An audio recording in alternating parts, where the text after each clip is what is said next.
Cher Père Paul Denisot, recteur de ce lieu unique au monde dédié à la prière pour les défunts, et cher Père chapelain de ce sanctuaire, cher Père qu'en célébrant, vous tous, religieux et religieuses en mission dans ce sanctuaire, chers frères et sœurs en Christ, venus en pèlerin, nous voici rassemblés au pied de Notre-Dame de Montligeon, Notre-Dame libératrice, en ce premier dimanche du mois de novembre, au lendemain de la solennité de la Toussaint pour notre pèlerinage du ciel.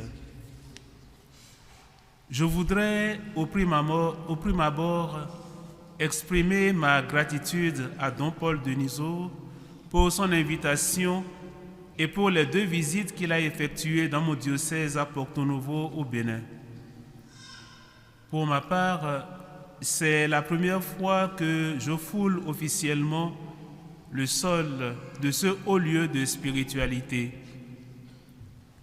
Je bénis le Seigneur pour le lien historique et providentiel entre mon diocèse de Porto-Novo et le sanctuaire de Montligeon.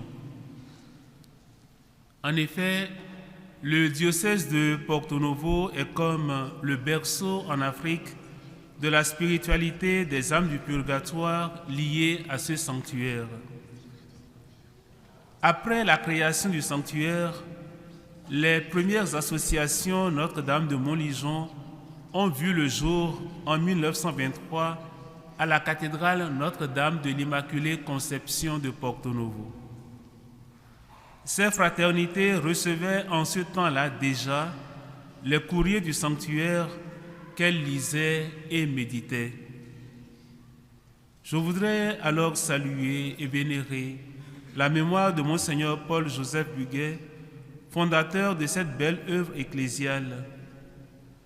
J'ai la ferme conviction que le rayonnement de ce sanctuaire et la multiplication des fraternités dans le monde sont les fruits de l'intercession de Monseigneur Buguet en communion avec des milliers d'âmes du purgatoire, enfin parvenues à la félicité céleste.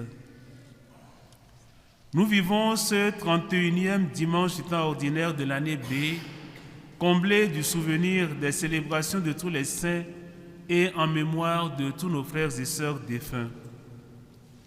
Jésus-Christ, que nous célébrons festivement le jour du Seigneur, veut aussi que nous prions avec tous ceux et celles qui, fidèles à l'évangile reçu et proclamé, sont déjà entrés dans la gloire du Père éternel. Au lendemain de la Toussaint, nous allons déposer des chrysanthèmes, symboles de plaisir et de bonheur, dans nos cimetières, pour saluer non seulement tous nos proches et parents défunts, mais aussi les défunts que nous ne connaissons pas. Nous souhaitons pour eux aussi la béatitude éternelle, qui est le sceau de ceux et celles qui ont été marqués par l'agneau et jugés d'être dignes de voir ouvert le livre de vie. Chers frères et sœurs en Christ, en ce premier dimanche du mois consacré aux âmes du purgatoire, les textes de la liturgie tombent à point nommé. En effet, la parole de Dieu qui vient de retentir à nos oreilles nous rappelle que toute la loi divine consiste à aimer Dieu et à aimer son prochain. À l'école des bienheureux, nous croyons que l'amour est l'unique chemin qui nous sanctifie et nous conduit au ciel. Selon l'évangile que nous avons entendu, l'amour nous purifie de toute souillure. Il nous rend aptes à rencontrer le Dieu amour. Le manque d'amour nous conduit au purgatoire où nous allons nous laisser éduquer à l'amour vrai et vivant avant de connaître la gloire du ciel. C'est une grâce de lumière au seuil du ciel pour ceux qui vivent dans l'ignorance et pour n'avoir pas su ou n'avoir pas compris à temps. Le purgatoire, c'est une seconde opportunité que Dieu offre à ceux qu'il aime et qui n'ont pas su saisir la grâce du salut pendant leur pèlerinage terrestre. Ceux et celles que nous avons honorés à la Toussaint ont découvert l'amour. Ils l'ont adopté comme mode de vie. Si nous voulons nous aussi devenir des saints, nous devons accueillir les exigences consignées en ces termes dans la première lecture de ce jour. Tu aimeras le Seigneur ton Dieu de tout ton cœur, de toute ton âme et de toute ta force.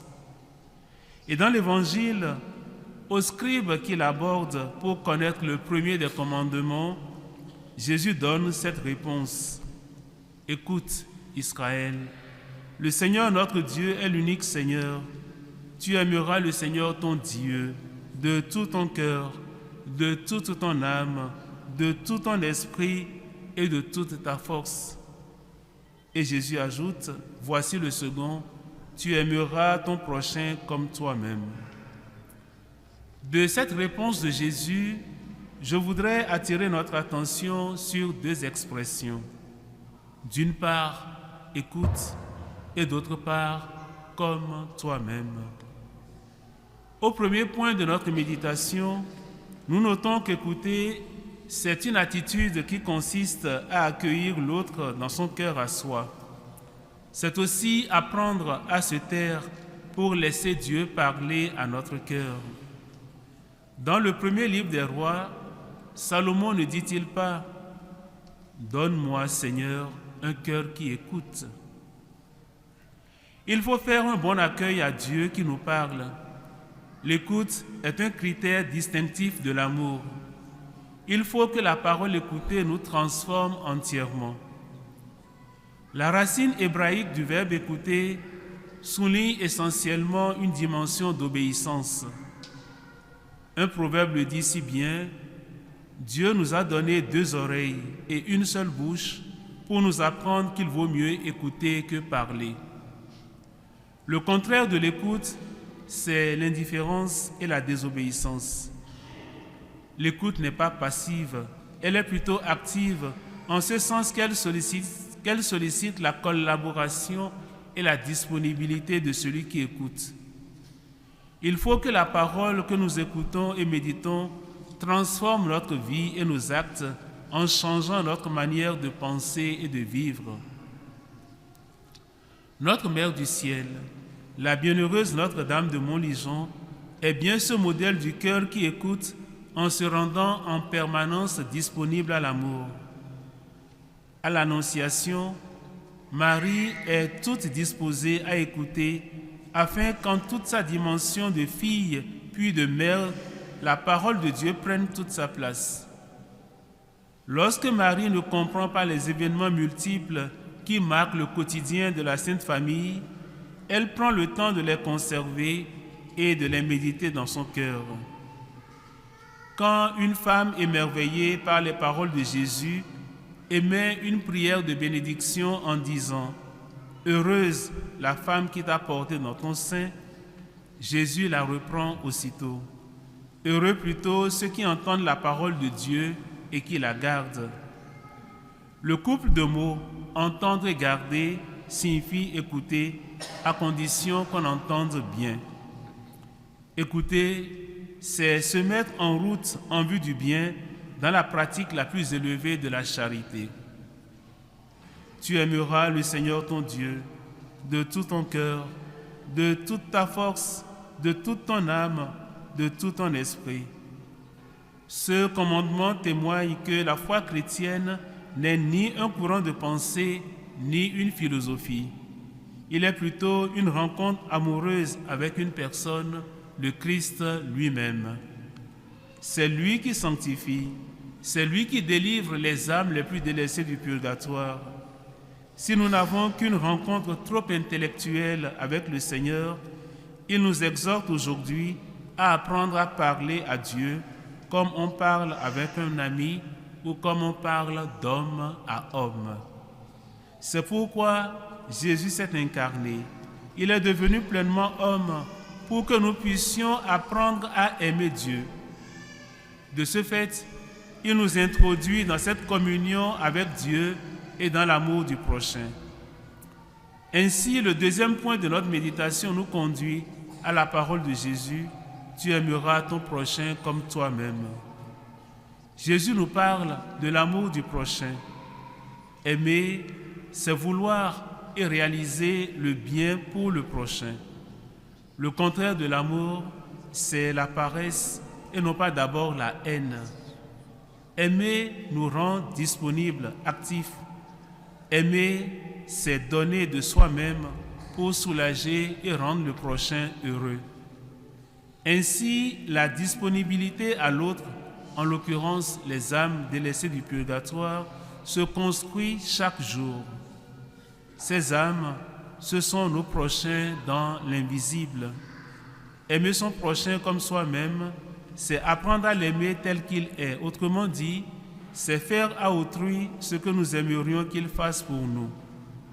C'est ce qui justifie, entre autres, l'œuvre du sanctuaire de Montligeon qui associe les prêtres du monde entier pour le salut de tous les défunts grâce à la célébration du Saint-Sacrifice de la messe. À chaque messe célébrée pour les défunts, Jésus délivre les âmes du purgatoire pour les faire entrer dans la gloire du paradis. Ces âmes sauvées intercèdent pour nous dans les affaires courantes de la vie quotidienne. Apprenons donc à aimer les âmes de nos défunts et nous bénéficierons d'abondantes grâces. Aimer les âmes du purgatoire, ce n'est pas difficile à réaliser. Il suffit d'une prière à leur intention. Il suffit d'une messe offerte pour leur salut, une aumône pour le repos de leurs âmes, une visite à leur famille ou sur leur tombe, une bougie allumée à la Vierge Marie en leur mémoire et toutes les œuvres de miséricorde corporelle et spirituelle qui pourraient les soulager et les délivrer.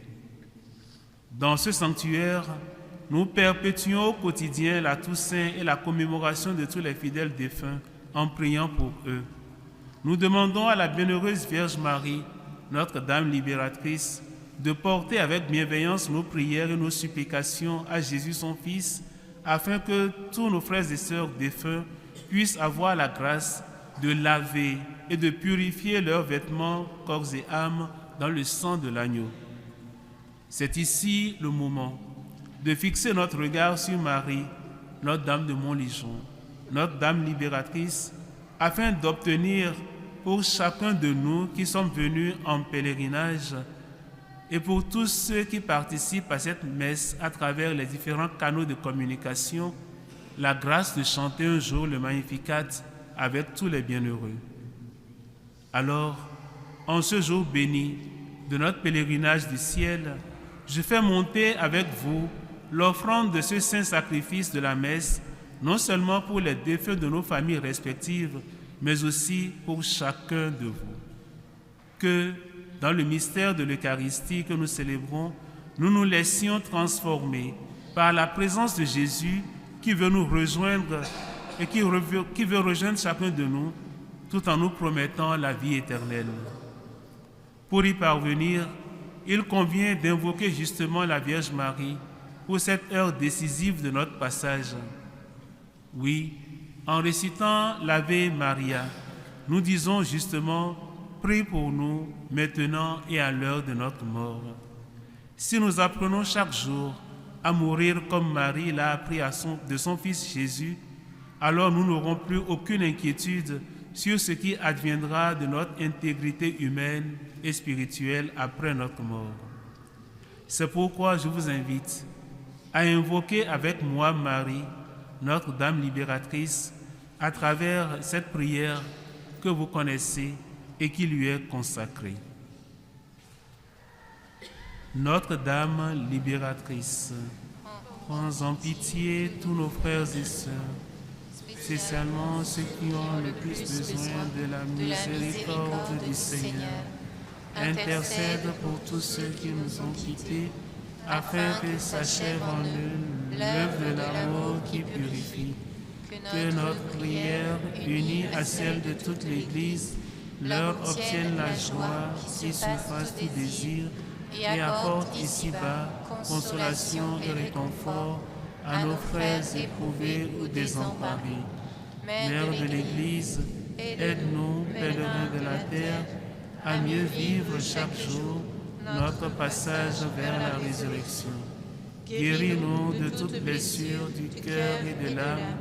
Fais de nous des témoins de l'invisible, déjà tendus vers les biens que l'œil ne peut voir, des apôtres de l'espérance, semblables aux veilleurs de l'aube, refuge des pécheurs et reine de tous les saints.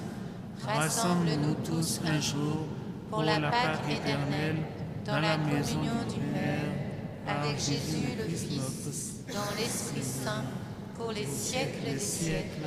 Amen.